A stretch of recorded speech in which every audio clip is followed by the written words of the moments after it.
മദ്യപിച്ച് വാഹനം ഓടിക്കുകയും ആ വാഹനം പോലീസ് തടഞ്ഞപ്പോൾ നിർത്താതെ പോവുകയും ചെയ്തതിൻ്റെ പേരിൽ കഴിഞ്ഞ ദിവസം ധന്യ എസ് രാജേഷ് എന്ന ഹെല്ലോസ് പാട്ടയെ പോലീസ് അറസ്റ്റ് ചെയ്തു എന്ന തരത്തിൽ വാർത്തകൾ നിരവധി സോഷ്യൽ മീഡിയയിൽ വന്നു. എന്നാൽ തന്നെ അറസ്റ്റ് ചെയ്തിട്ടില്ലെന്നും അത് സാധാരണ ഒരു പെറ്റി കേസായിരുന്നെന്നും എന്നെ ജസ്റ്റ് ഒന്ന് വിളിപ്പിക്കുക മാത്രമാണ് ചെയ്തതെന്നും വാദിച്ചുകൊണ്ട് ധന്യയും തന്നെ സോഷ്യൽ മീഡിയ വഴിയെത്തി. ഇതിന് പിന്നാലെ ധന്യയ്ക്ക് നേരെ നിരവധി സൈബർ അറ്റാക്കാണ് നടന്നുകൊണ്ടിരിക്കുന്നത്.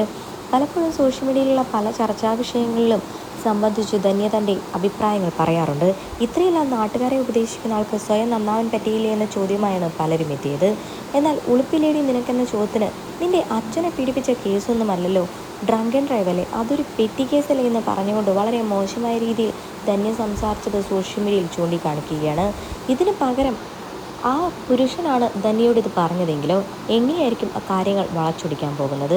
ധന്യയെപ്പോലെ ഒരു പെൺകുട്ടിക്ക് എന്തുമാകാലോ, വായിൽ തോന്നുന്നതെല്ലാം വിളിച്ചു പറയുന്നതിന് ഒരു മര്യാദയില്ലേ? നിങ്ങൾ ചെയ്ത തെറ്റിനാണ് ആളുകൾ വിമർശിക്കുന്നത് എന്ന് പറഞ്ഞുകൊണ്ടാണ് ധന്യക്കെതിരെ ആളുകൾ രംഗത്തെത്തിയിരിക്കുന്നത്.